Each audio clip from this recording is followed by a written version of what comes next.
Satu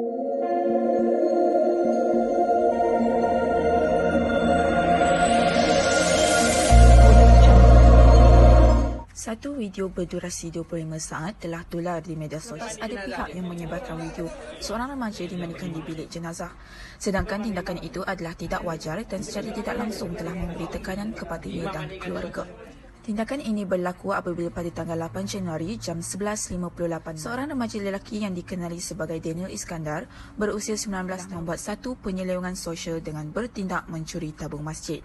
Mengikut pertuduhan, remaja itu cuba mencuri tabung kepunyaan Masjid Al-Islahiyah dengan mengheret dan menyembunyikannya dalam bilik mandi jenazah. Perbuatan remaja ini telah dilakukan di masjid berkenaan di kilometer 28 Kuang, Rawang. Berdasarkan fakta kes, pada hari kejadian, pengadu yang jaga siap masjid mendapati tabung masjid telah hilang. Selepas membuat semakan menerusi rakaman kamera litar tertutup, mendapati seorang lelaki merosakkan tabung sebelum mengheret dan menyembunyikannya di bilik mandi jenazah. Suspek ditemui dan mengaku ketika disoal setelah membuat satu rondaan di kawasan sekitar kejadian tersebut. Menurut Daniel, dia memerlukan wang untuk membeli ubat kepada datuknya yang mengidap penyakit kencing manis.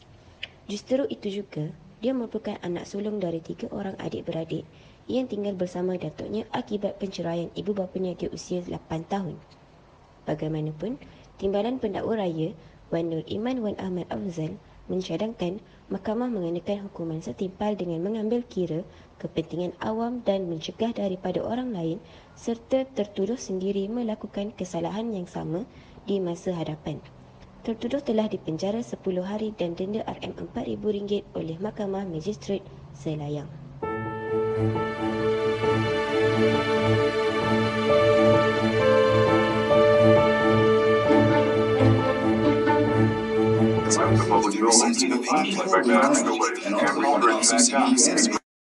Assalamualaikum dan salam sejahtera.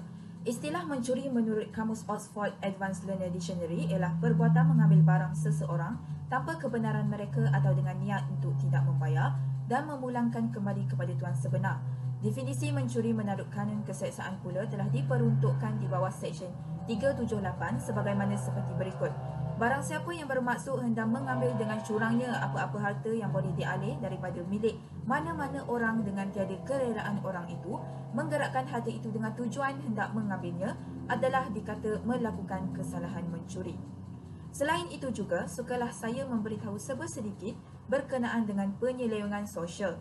Penyelewengan sosial adalah apa-apa kesalahan jenayah yang dilakukan oleh masyarakat.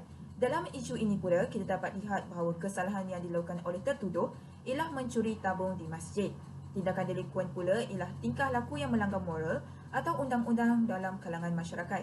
Jika kita kaitkan dengan isu dalam perbincangan ini, sudah tentu kita dapat mengenal pasti bahawa tindakan delikuen oleh remaja lelaki tersebut ialah mencuri tabung yang terletak di masjid. Betul tu saudari Aisyah. Jadi, marilah kita bersama-sama beralih kepada konsep permasalahan isu remaja ini berlaku. Keadaan ini berlaku kerana mereka ingin memenuhi keperluan mereka untuk membeli atau menggunakannya dengan perkara-perkara tertentu. Dalam erti kata lain, mencuri adalah mengambil barangan orang lain dengan cara sembunyi atau helah yang dilakukan oleh orang yang cukup umur dan pilihan sendiri daripada tempat simpanan yang sesuai.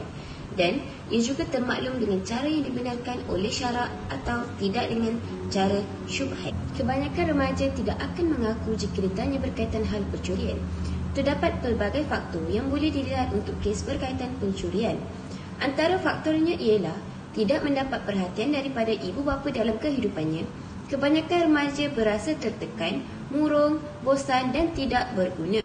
Perkara ini dapat dikaitkan dalam isu ini. Kita dapat lihat bahawa tertuduh merupakan hasil anak daripada penceraian ibu bapa. Selain itu, masyarakat sekeliling juga tidak cakna dan peduli lalu mengakibatkan perkara ini berlaku. Faktor persekitaran yang negatif akan menyebabkan perbuatan negatif terus berlaku dalam kalangan masyarakat. Mencuri ialah satu kesalahan yang boleh dihukum di bawah Seksyen 380 Kanun Keseksaan dan dibaca bersama Seksyen 511 Kanun Keseksaan. Mengikut Seksyen 380, ia memperuntukkan hukuman penjara sehingga 10 tahun dan boleh dikenakan denda. Manakala Seksyen 311 membawa hukuman pemenjaraan tidak boleh melebihi setengah daripada tempoh yang diperuntukkan. Masyarakat yang melakukan perkara ini akan memudaratkan diri sendiri jika ditangkap dan dihukum. Golongan ini bukan sahaja memudaratkan diri sendiri, bahkan yang berada di sekeliling mereka juga. Hal ini kerana perkara tersebut akan menyusahkan keluarga serta memalukan keluarga mereka sendiri. Perkara ini juga akan melibatkan banyak pihak dan akan menimbulkan konflik dengan ketidakpercayaan masyarakat antara satu sama lain. Jika dilihat dari isu yang dilakukan ini, remaja tersebut telah merosakkan dirinya sendiri kerana hukuman yang telah dijatuhkan oleh pihak mahkamah. Remaja tersebut telah dikenakan hukuman penjara selama 10 hari dan bayaran RM4,000 sebagai denda. Bak kata pepatah, mencegah lebih baik dari merawat. Oleh itu, antara cadangan yang boleh dibuat bagi mengelakkan perkara ini terus berlaku ialah ibu bapa perlu memainkan peranan utama dalam memantau pergerakan anak-anak. Hal ini kerana nilai moral yang diterapkan akan membantu mencegah dari perkara ini terus berlaku. Bak kata pepatah, melentur buluh biarlah dari rebungnya. Selain itu juga, masyarakat disarankan untuk menjaga dengan sebaik mungkin barang-barang perhiasan serta barang berharga bagi mengelakkan kegiatan kecurian oleh golongan minoriti ini. Serba sedikit pesanan dari kami kepada anda semua yang sedang menonton. Bersama-samalah kita membantras perbuatan mencuri dalam kalangan masyarakat. Strategi bagi mengelakkan perkara ini berlaku juga perlulah diketengahkan. Contohnya, penggunaan sistem penggera dan CCTV di kawasan rumah ataupun di tempat yang berharga. Sekian sahaja daripada kami. Terima kasih diucapkan kerana sudi mendengar hingga ke akhir video.